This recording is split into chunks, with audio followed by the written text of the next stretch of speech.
Assalamu alaikum and welcome to Story Time with Teacher Andrea. Today is actually a special day. Today is Mother's Day and I was lucky enough to spend the day with my children and they got me a really yummy chocolate cake and that's a wonderful way to spend the day. And I'm also happy to spend Mother's Day reading a story with everyone at home and I hope you enjoy it. The story I chose today is called A Chair for My Mother, written by Vera B. Williams. And I always tell my students and my children that if you see a medal on the front of the book, it means the book won an award, it won a prize. And just like at the Olympics or at sports events, when something wins a prize, it's usually pretty good. So I love it when one of the books that I really like wins an award, and often when I see this on the cover of a book, it makes me think it's probably worth looking into and having a read. So this is a special book. It's actually quite an old story. On the inside of the book, you can look at the really, really small print and find out the year it was copywritten, which is the year that they put it to press and said, no one else can take this book, it's my book. And here it was 1982, so that's 36 years old, which is pretty good. All right, let's start the story. I hope you like it. My mother works as a waitress in the Blue Tile Diner. After school sometimes, I go to meet her there. Then her boss, Josephine, gives me a job too. I wash the salts and peppers and fill the ketchups. One time I peeled all the onions for the onion soup. When I finish, Josephine says, "Good work, honey," and pays me. And every time I put half of my money into the jar. It takes a long time to fill a jar this big. Every day when my mother comes home from work, I take down the jar. My mama empties all her change from tips out of her purse for me to count. Then we push all of the coins into the jar. Sometimes my mama is laughing when she comes home from work. Sometimes she's so tired she falls asleep while I count the money out into piles. Some days she has lots of tips. Some days she only has a little. Then she looks worried.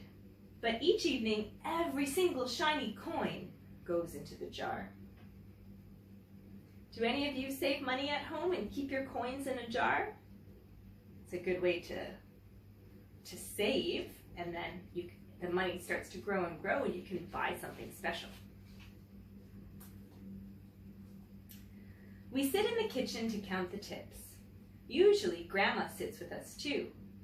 While we count, she likes to hum. Often she has money in her old leather wallet for us. Whenever she gets a good bargain on tomatoes or bananas or something she buys, she puts by the savings and they go into the jar.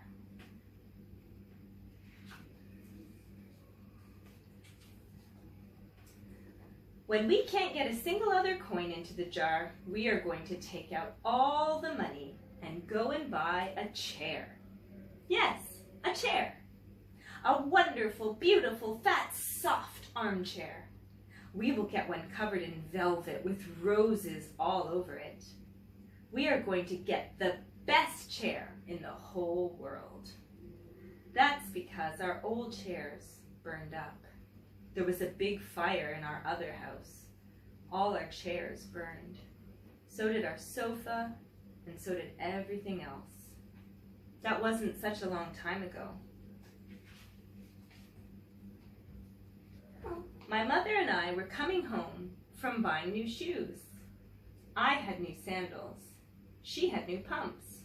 We were walking to our house from the bus. We were looking at everyone's tulips. She was saying she liked red tulips, and I was saying I liked yellow ones. Then we came to our block. I thought we might have a visitor. My cat Ivory's here. Ivory, do you want to come in for story time? Maybe you'll meet her in a minute. Right outside our house stood 2 big fire engines. I could see lots of smoke. Tall, orange flames came out of the roof. All the neighbors stood in a bunch across the street. Mama grabbed my hand and we ran. My Uncle Sandy saw us and ran to us. Mama yelled, "Where's Mother?" I yelled, "Where's my grandma?" My Aunt Ida waved and shouted, "She's here, she's here. She's okay, don't worry." Grandma was all right. Our cat was safe too, though it took a while to find her. But everything else in our whole house was spoiled. Can you imagine how scary that would be to come home and see your house on fire? And how sad you would feel if everything in your house got burned? But luckily, your mom was okay, your grandma.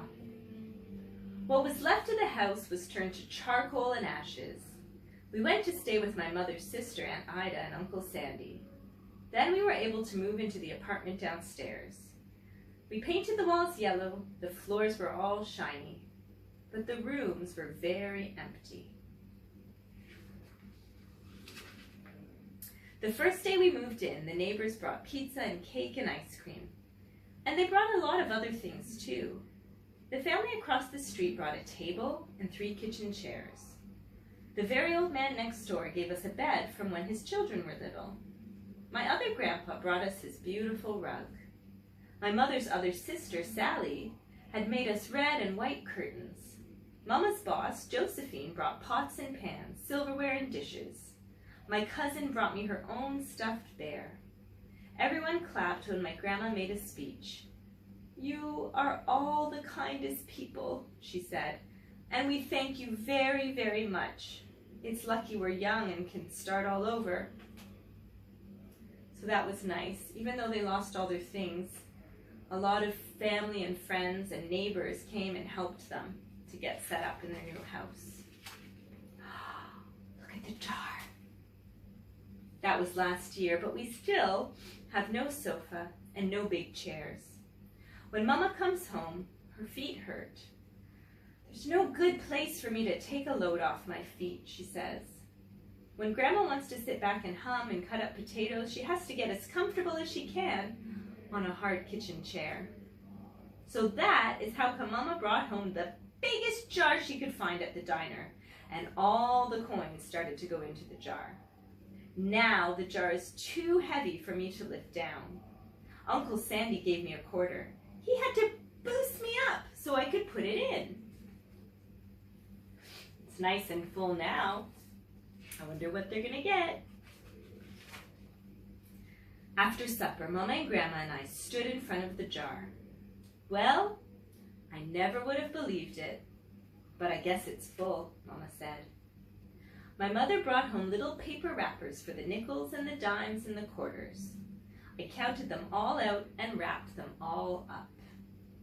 On my Mother's Day off, we took all the coins to the bank. The bank exchanged them for $10 bills. Then we took the bus downtown to shop for our chair. We shopped through 4 furniture stores.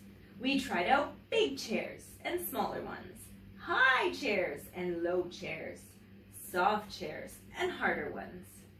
Grandma said she felt like Goldilocks and the 3 bears trying out all the chairs. Finally, we found the chair we were all dreaming of, and the money in the jar was enough to pay for it. We called Aunt Ida and Uncle Sandy. They came right down in their pickup truck to drive the chair home for us. They knew we couldn't wait for it to be delivered. Can you see which chair is the one they were all dreaming of?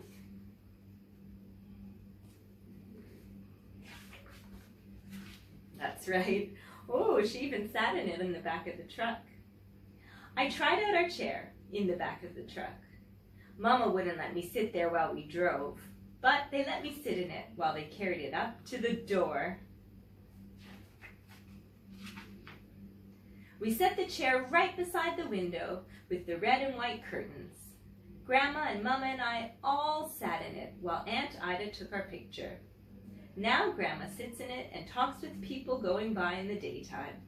Mama sits down and watches the news on TV when she comes home from her job. After supper, I sit with her, and she can reach right up and turn out the light if I fall asleep in her lap. So all of them get to enjoy the chair. Here's the photo.